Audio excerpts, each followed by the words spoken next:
बिस्मिल्लाहिर्रहमानिर्रहीम। अस्सलाम वालेकुम फ्रेंड्स। आई होप आप सब ठीक ठाक होंगे।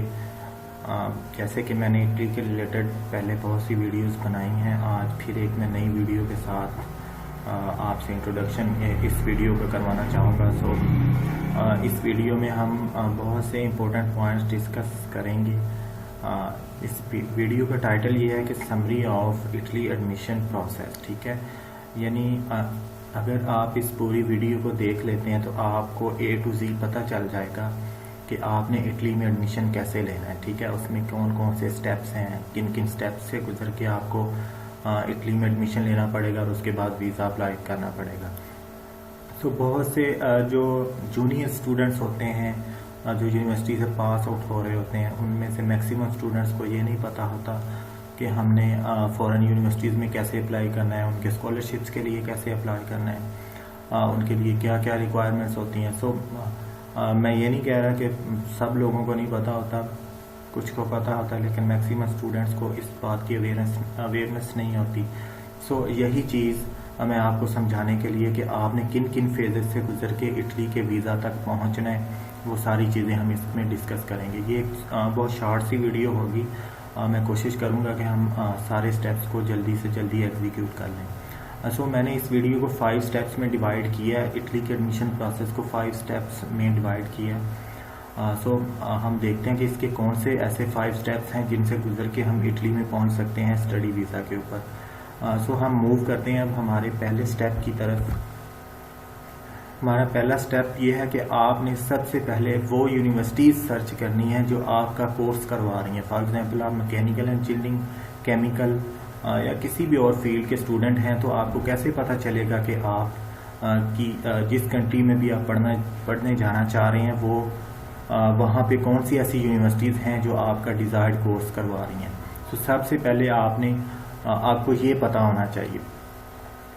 इस वीडियो के डिस्क्रिप्शन में मैं एक लिंक दे दूंगा, जो एक वीडियो का लिंक है। जब आप उस वीडियो को देखेंगे तो आपको पता चल जाएगा कि आपने अपनी यूनिवर्सिटीज़ कैसे सर्च करनी है जो आपका डिज़ायर्ड कोर्स ऑफर कर रही हैं। सेकेंडली, जब आपको पता चल जाएगा उस वीडियो को देखने के बाद कि कौन कौन सी यूनिवर्सिटीज़ जो आपका कोर्स ऑफर कर रही हैं, उसके बाद आपने जो यूनिवर्सिटीज़ आपका कोर्स ऑफर कर रही होंगी उनको आपने एनलिस्ट कर लेना। ठीक है, उनके नाम्स आप किसी भी कॉपी के ऊपर नोट कर लें।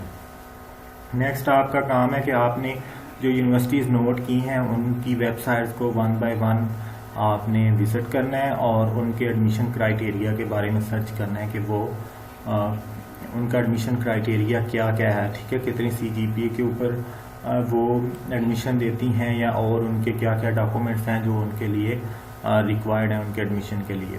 और साथ 4th पॉइंट ये है कि आपने उनकी डेडलाइन भी नोट कर लेनी है कि किस किस मंथ में उनके एडमिशन ओपन होते हैं और किस मंथ में उनके एडमिशन क्लोज हो जाते हैं। ठीक है, ये आप अपनी आसानी के लिए अगर आप ये लिख लेंगे तो आपका एक माइंड बन जाएगा कि मेरे पास ये यूनिवर्सिटीज़ हैं जिनमें ये मेरे वाला कोर्स ऑफर हो रहा है और यहाँ पे मैं अप्लाई करना चाह रहा हूँ और उसकी डेडलाइन ये है।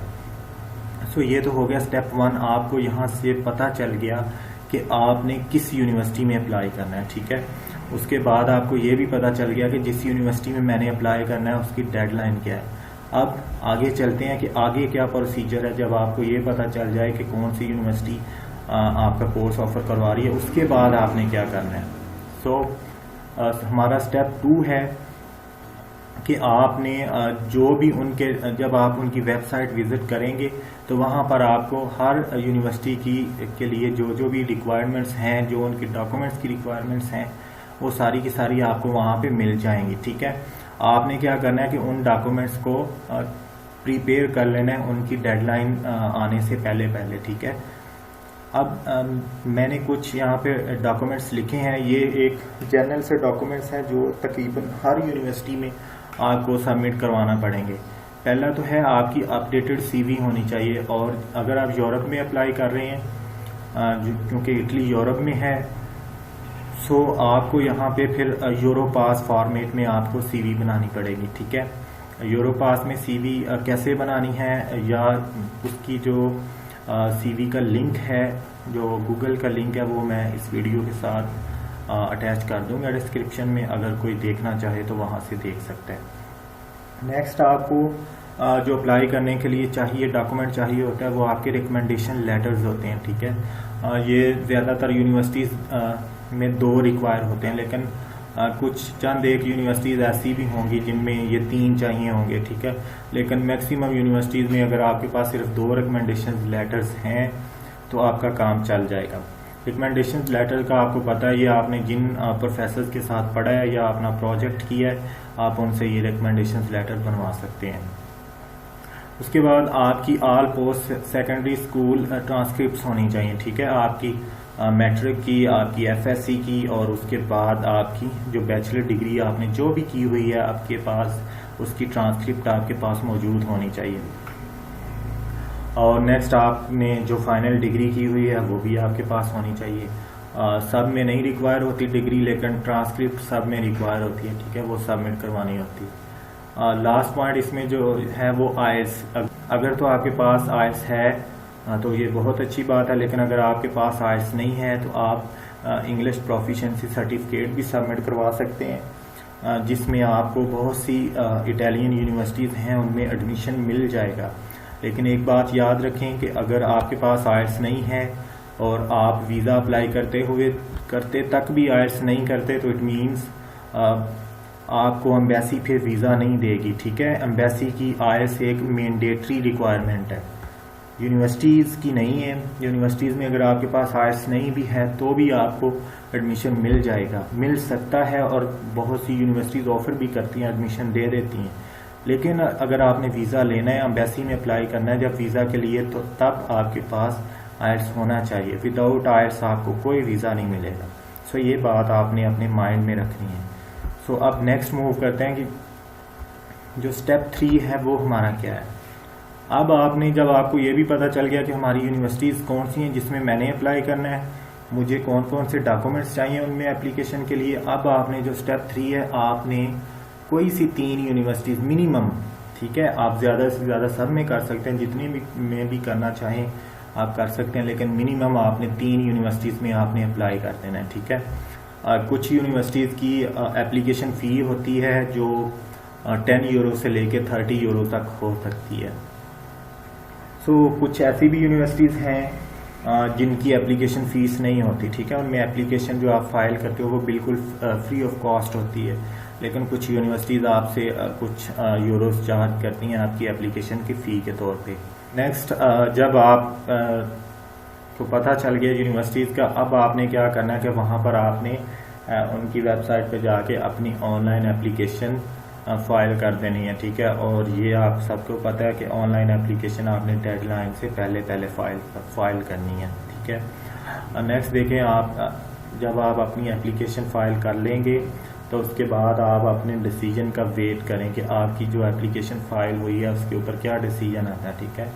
इसके लिए आपको कम से कम 1 महीना इंतज़ार करना पड़ेगा। कुछ लोगों को 10 से 15 दिन बाद भी एडमिशन लेटर्स मिल जाते हैं, लेकिन कुछ को 1 महीना बाद मिलते हैं, लेकिन कुछ को इससे ज़्यादा टाइम भी हो सकता है, ठीक है। लेकिन आपने परेशान नहीं होना और अपने जो एडमिशन डिसीजन का वेट करना है, ठीक है।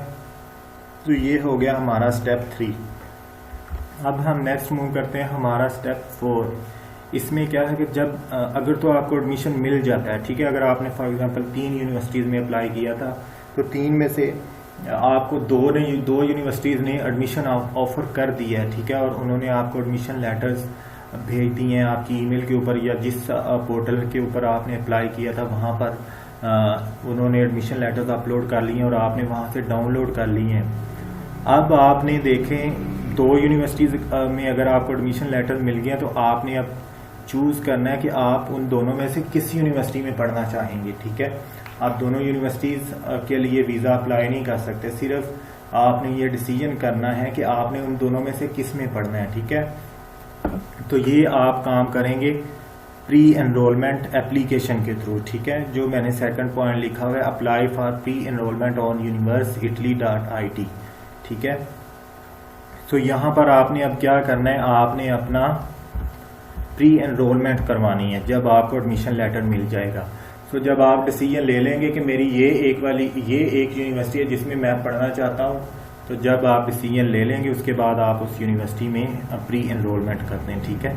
और ये वेबसाइट का नाम मैंने यहाँ पे मेंशन कर दिया है, इसके ऊपर आप अपनी प्री एनरोलमेंट करेंगे। नेक्स्ट, जब आप प्री एनरोलमेंट कर देंगे तो कुछ दिनों बाद आपको इसी वेबसाइट के ऊपर जहाँ पर आपने प्री एनरोलमेंट की होगी, आपका जो अकाउंट बना होगा इस वेबसाइट के ऊपर, वहाँ पर एक समरी की ऑप्शन आ जाएगी, वहाँ से आपने अपनी समरी डाउनलोड कर देनी है, ठीक है। यहाँ तक आपका एडमिशन प्रोसेस कंप्लीट हो चुका है। अब नेक्स्ट आपने अपना वीज़ा फाइल करना है, ठीक है। अब देखते हैं कि वीज़ा फाइल करने के लिए आपको क्या क्या चीज़ें चाहिए होती हैं।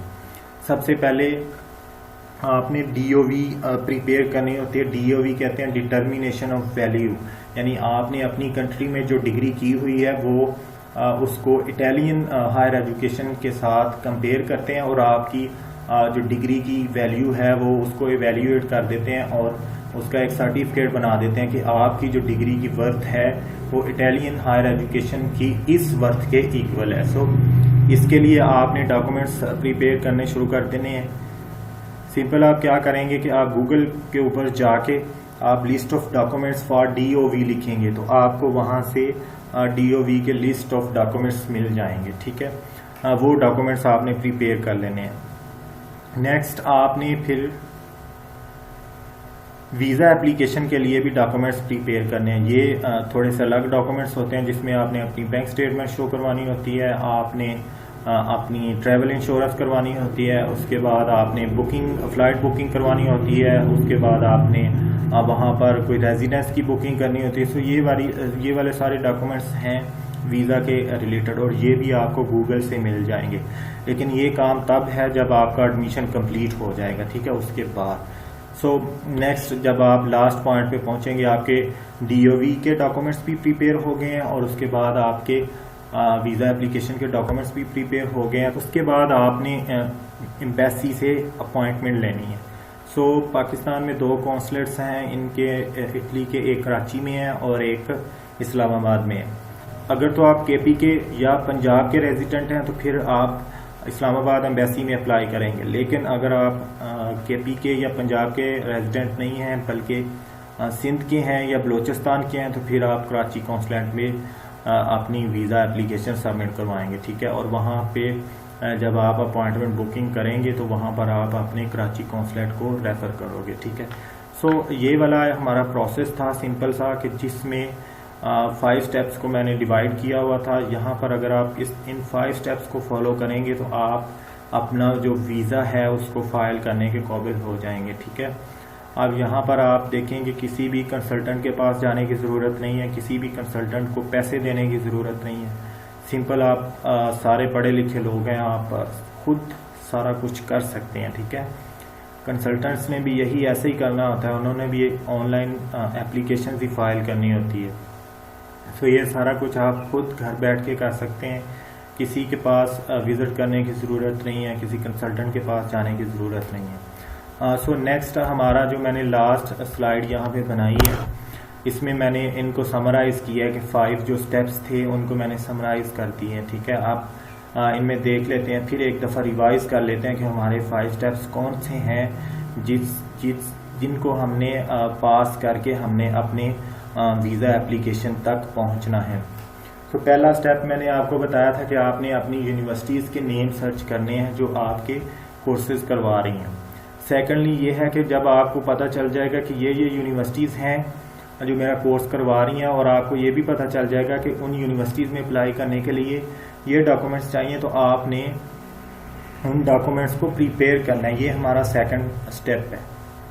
अब जो थर्ड स्टेप है वहाँ पे वो ये है कि आपने अपनी जब डॉक्यूमेंट्स प्रिपेयर कर लेंगे तो आपने अपनी एप्लीकेशन को लॉन्च कर देना है उस यूनिवर्सिटी के ऊपर, ठीक है, उस यूनिवर्सिटी की वेबसाइट के ऊपर जाके। यूनिवर्सिटी में अप्लाई करने का तरीका बहुत आसान होता है, सिंपल। आपने वहाँ पे जैसे हम किसी भी सोशल मीडिया अकाउंट के लिए पहले साइन अप करते हैं और उसके बाद हम साइन इन होके अपनी सारी इन्फॉर्मेशन को एडिट करके हम चेंजेस कर सकते होते हैं, ठीक है। इसी तरह जब आप साइन अप करेंगे यूनिवर्सिटी पोर्टल के ऊपर तो आपका आगे एप्लीकेशन जब आप दोबारा फिर साइन इन करेंगे और एप्लीकेशन फॉर्म खुल जाएगा, ठीक है। आपने उस एप्लीकेशन फॉर्म को फिल कर देना है और जो जो डॉक्यूमेंट्स उन्होंने कहे हुए हैं वो उनके साथ अपलोड करके आपने सबमिट कर देना है। नेक्स्ट जो 4th स्टेप हमने पढ़ा था कि जब आपके पास एडमिशन आ जाएगा, ठीक है, जब आपके पास एडमिशन लेटर आ जाएगा फिर आपने प्री एनरोलमेंट के लिए अप्लाई करना है।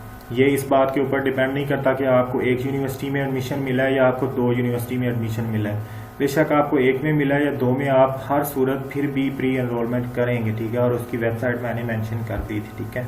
अगर आपको 2 में मिला है तो आप उन दोनों में से किसी एक यूनिवर्सिटी का नाम सेलेक्ट करेंगे जिसमें आपने पढ़ना है और उसको ही उसी यूनिवर्सिटी का नाम यूज करके आपने प्री एनरोलमेंट कर देनी है। जो लास्ट स्टेप था वो ये था कि आपने अपने DOV डॉक्यूमेंट्स प्रिपेयर करने हैं, उसके बाद वीज़ा एप्लीकेशन डॉक्यूमेंट्स प्रिपेयर करने हैं, और जब ये प्रिपेयर हो जाएं उसके बाद आपने अपॉइंटमेंट फाइल कर देनी है। और जब आप अपॉइंटमेंट अपनी फाइल कर लेंगे उसके बाद आपको एम्बेसी कॉल करेगी या ईमेल करेगी, तो आपने जो जो भी डॉक्यूमेंट्स प्रिपेयर किए हुए हैं वो सारे के सारे लेके एम्बेसी में पहुंच जाना है। अब आगे या तो आपका इंटरव्यू उसी दिन हो जाएगा या आपको सिर्फ वो डॉक्यूमेंट सबमिट कर लेंगे और इंटरव्यू की किसी और दिन की डेट दे देंगे। सो ये वाला सिंपल सा प्रोसेस था इटली की यूनिवर्सिटीज़ में अप्लाई करने के लिए और इटली का स्टडी वीज़ा हासिल करने के लिए। सो अगर किसी का कोई क्वेश्चन हो तो वो नीचे कमेंट्स बॉक्स में अपना क्वेश्चन पोस्ट कर सकता है और इंशाल्लाह जब भी मैं आपके क्वेश्चन या आपकी क्वेरी को देखूंगा तो मैं ज़रूर रिप्लाई करूंगा। So best of luck.